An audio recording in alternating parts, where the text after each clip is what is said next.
गेल्या काही दिवसांपासून तापमानात सातत्यानं वाढ होताना दिसते। चंद्रपूरमध्ये तर उष्णता मोठ्या प्रमाणात वाढली आहे। दुसरीकडे राज्यात पावसासाठी अनुकूल वातावरण बघायला मिळतंय।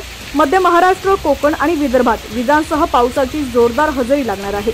एकीकडे पारा वाढत असताना काही भागांमध्ये अवकाळी पावसाचे ढग बघायला मिळतायत। लातूर, सांगलीमध्ये जोरदार अवकाळी पाऊस बरसला।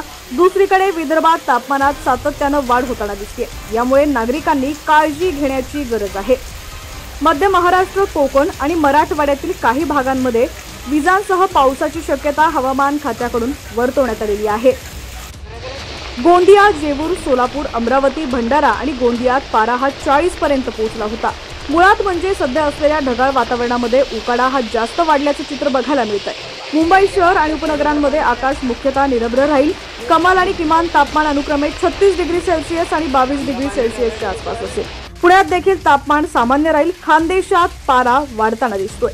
जळगावमध्ये काल तापमान 38 अंशापर्यंत पोहोचलं होतं। महाबळेश्वरमध्ये 32 अंश सेल्सिअस तापमानाची नोंद झाली आहे। मार्च महिन्याच्या सुरुवातीलाच राज्यभरात उन्हाच्या झळा अधिक तीव्र होताना दिसल्या।